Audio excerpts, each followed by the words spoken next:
All right, welcome back, fellow scientists. So are you in for a treat today? So last video we talked about the light-dependent reactions and the Calvin-Benson cycle. And today our main thing that we're going to talk about is chlorophyll. But to really understand the role that chlorophyll plays in photosynthesis, we have to dive a little bit deeper into our light-independent reactions and our light-dependent reactions rather, and our Calvin-Benson cycle. So here we go. Here are two diagrams that we're going to use. You don't need to draw these or write these down. This is just kind of background, right? So here, this diagram right here represents dependent reactions. So this right here would be our thylakoid membrane. Right here is the stroma outside the thylakoids, and then here is inside the thylakoids. So basically, these are a series of proteins in our thylakoid membrane. Remember, cell membranes, all membranes, are made up of phospholipids and proteins and other things, but those are the main components. So this protein right here is called photosystem 2, and these little pea-shaped and pea-colored actually circles are represent our chlorophyll molecules, right? So basically what happens is that light hits these chlorophyll molecules and an electron in the chlorophyll molecule is excited. You guys remember our Bohr diagrams where we had 2 electrons on the inner shell and then up to 8 electrons on the second shell? Well, basically one of those electrons from the inner shell is excited onto the second shell. And so that makes the molecule and electron more unstable. So, and that again is the energy coming from light, and that molecule that we're talking about is the chlorophyll molecule. So in the chlorophyll molecule, electrons become excited, and therefore they become more unstable.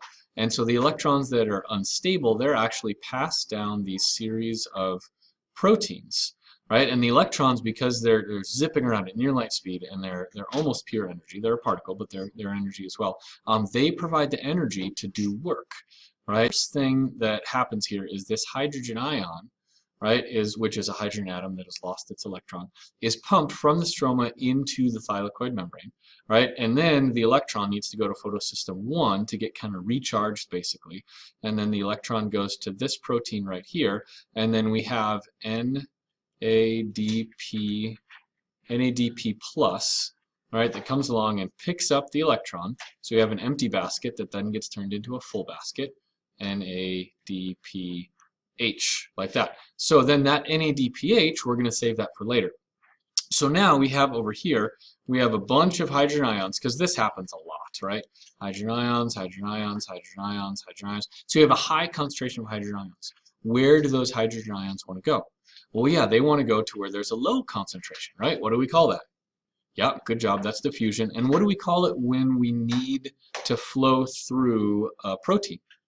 That's right, that's facilitated diffusion. Okay, so what they're going to do, they can't get through the phospholipid bilayer because they're polar, right? They have a charge, and right in here, the yellow, this is nonpolar. So they have to go through this protein right here called ATP synthase. ATP synthase, it's really cool. We'll talk more about it in cellular respiration. But basically what it does is it takes a DP, right, plus a little PI, inorganic phosphate, and it creates a bond. It has enough energy to create that bond, and then it turns into a TP, and this is all powered by these hydrogen ions that kind of flow across the membrane through ATP synthase. Okay, so now we have a full basket and we have a full battery, and so those things then go to our Calvin-Benson cycle, and they basically power the cycle, right? So you can see that ATP and NADPH, right, and then another ATP, another 3 ATP go in the Calvin-Benson cycle, and that's the energy that we use to take 3CO2 and turn it into sugars, into C6H12O6. Okay, so that's the background. So now let's go ahead and let's look at why chlorophyll is so important. So I have here pictures just in case you're wondering. I don't want you to lay awake at night wondering, what does this chlorophyll look like? What does this mysterious molecule that's so cool look like? Well, it looks like this, right? So let's go ahead and let's define it. So go ahead and write down chlorophyll. Ooh, and I should probably move my, there we go, so I'm not blocking the picture. CHLOROPHYLL. Right? So chlorophyll is the molecule that lets autotrophs capture the sun's energy. The molecule that lets autotrophs capture the sun's energy.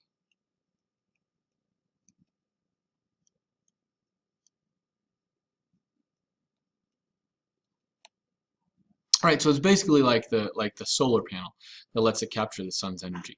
Now we gotta take a little rabbit trail and we gotta talk about energy. We gotta talk about light. Okay, so this right here, go ahead and just it's really easy. Just make a little line and write down gamma ray, X-ray, ultraviolet, infrared, microwave, radio. So go ahead and copy this down. This is something that's known as the electromagnetic spectrum.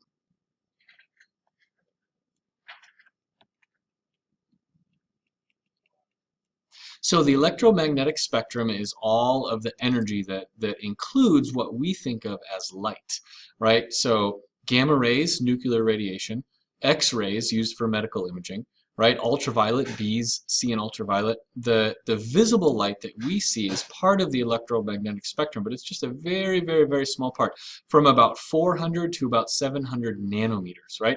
A nanometer is 1 × 10 to the -9th. For those of you that know scientific notation. Infrared, that's how night vision goggles work. Basically, it's heat, and then microwave, and then radio waves are all part of the electromagnetic spectrum, right? Now, waves in the electromagnetic spectrum, they carry energy. The shorter the wavelength, the more the energy, right? So short wavelength, higher frequency, higher energy. And then, so that would be gamma rays, right? You need like a lot of lead to stop gamma rays. And then radio waves, longer wavelength, lower frequency, and lower energy, right? So you can think of light as energy. And it's different colors of light actually have different amounts of energy. Which brings me to chlorophyll. So chlorophyll is a pigment. It's a molecule that absorbs some of these wavelengths, but then doesn't absorb others of these wavelengths, right? So here our y-axis is absorption. How much of this energy does it absorb? And our x-axis is wavelength, right? And we can see that chlorophylls, both A and B, do a really good job of absorbing light in the blue range, and they do an all right job of absorbing light in the yellow and red range, but they do a horrible job of absorbing light in the green range, okay? Which brings me to plants. Okay, when I say plant, what color do you obviously normally think of? Well, yeah, green. Well, why is that? Right? Well, it's because plants have chlorophyll, and chlorophyll is the molecule that lets the autotrophs capture the sun's energy, and chlorophyll absorbs blue and red, but it reflects green. All right? So it reflects green, and that's the color that we see, and that's why we think that, plants, that's why we associate plants with green, is because of that chlorophyll right there. So let's go ahead and let's just make sure that we make this connection. Come on now, why is it doing that? All right, there we go. So let's make sure that we make this connection. So chlorophyll reflects green light.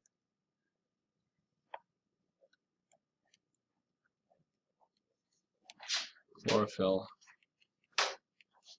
reflects green light. And it absorbs, we'll say all others because, yeah, it's mostly true. Reflects green light and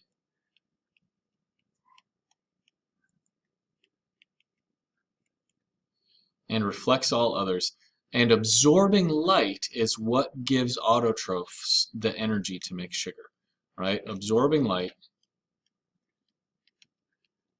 right? Not reflecting light. The reflecting light, it just hits it and it bounces off, right? That's why it looks green to us, because that green light is hitting it and it's bouncing off and is coming into our eyeballs, right?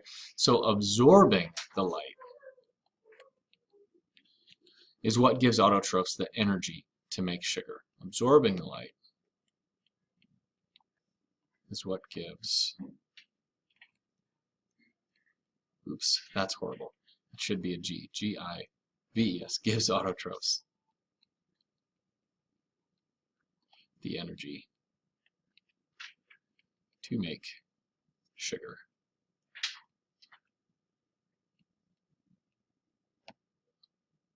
All right, so hopefully in this video you learned a little bit more about the light-dependent reactions in the Calvin-Benson cycle. Our focus today was on chlorophyll, and hopefully you know and you can explain to your parents now why plants look green.